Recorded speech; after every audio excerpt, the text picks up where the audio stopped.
윤석열 대통령의 내란 혐의와 김건희 여사를 둘러싼 각종 의혹을 겨냥한 이른바 쌍특검법의 재표결이 진행 중입니다. 네, 국회로 가보겠습니다. 홍서연 기자, 지금 상황 전해주시죠.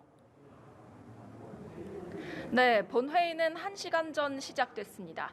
총 8개 법안의 재표결부터 무기명 투표 방식으로 이루어졌고 조금 전 개표가 시작됐는데요. 특히 최상목 권한대행이 지난달 거부권을 행사한 내란 특검과 김건희 여사 특검법의 재표결 결과가 주목됩니다. 재의결이 되려면 재석 의원 300명의 3분의 2, 즉 200명의 찬성표가 필요한데요. 야당 의원들이 모두 찬성하더라도 국민의힘에서 추가로 8명의 이탈표가 나와야 가결됩니다. 국민의힘은 본회의를 앞두고 의원총회를 열어 쌍특검법 등에 대한 부결당론을 유지하기로 했습니다. 박수민 원내대변인은 특검법 수정안에 대한 논의가 있었다며 우선 위헌법안 부결이 우선이고 부결 이후에 논의하기로 했다고 말했습니다. 권성동 원내대표는 의원총회 시작에 앞서 민주당의 포퓰리즘, 독재 정치를 결코 허용해 줄 수 없다고 강조했는데요. 직접 들어보시겠습니다. 오늘 이재명 국정 파탄 6법과 보수개멸 쌍특검법을 반드시 부결시켜 주실 것을 간곡하게 당부드립니다. 민주당은 국민의힘을 향해 헌법과 법률을 부정하며 내란 동조 정당, 위헌 정당의 길을 가고 있다고 비판했습니다. 박찬대 원내대표는 헌법과 법률, 양심에 따라야 한다며 특검법 찬성을 거듭 촉구했는데요. 발언 직접 들어보시겠습니다. 특검법에 찬성함으로써 대한민국의 헌법 질서와 민주주의가 굳건하다는 사실을 보여주시길 호소드립니다. 특히 박 원내대표는 비상계엄 해제 요구안 표결에 참여했던 여당 의원들 이름을 열거하며 비상계엄에 반대했던 절박한 마음을 떠올려달라고 찬성 투표를 당부했습니다. 민주당은 만약 특검법이 부결될 경우 윤 대통령의 외환죄를 추가해 설 이전에 다시 의결에 나서겠다는 방침입니다.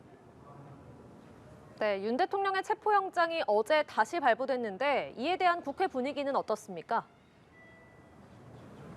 네, 조금 전 국회 본회의 시작과 함께 우원식 국회의장이 윤석열 대통령을 향한 작심 비판을 내놨습니다. 우 의장은 나라를 혼란에 빠뜨리지 말고 책임 있는 자세로 사법 절차에 임해야 한다고 요구했는데 국민의힘 의원들 사이에서는 고성이 터져 나오기도 했습니다.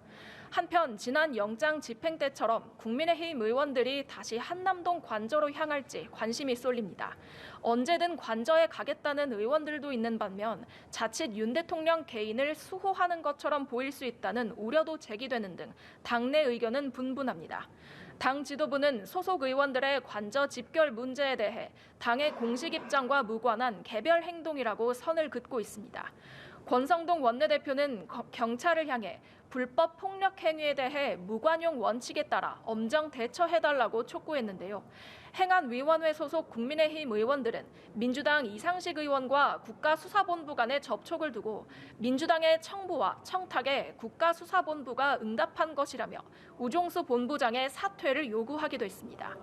반면 민주당은 윤 대통령의 신속한 체포를 거듭 촉구하고 있습니다. 박찬대 원내대표는 오늘 오전 최고위원회의에서 가용 가능한 장비를 총동원해서라도 관저에서 윤석열을 끌어내야 한다며 법을 방해하는 자는 누구든 현행범으로 체포하라고 강조했습니다. 이재명 대표도 사회의 법 질서가 지켜지지 않으면 경제와 민생은 그야말로 모래성이 될 수밖에 없다고 말하며 윤 대통령에 대한 신속 체포를 우회적으로 강조했습니다. 민주당 등 야당은 계엄 사태 관련 현안 질의를 위한 운영위 전체 회의도 오전 중에 열었는데요. 증인으로 채택됐지만 출석을 거부한 정진석 비서실장과 박종준 경호처장 등의 고발을 결정하고 오는 17일 경호처를 대상으로 현안 질의를 실시하기로 했습니다. 지금까지 국회에서 연합뉴스TV 홍서연입니다.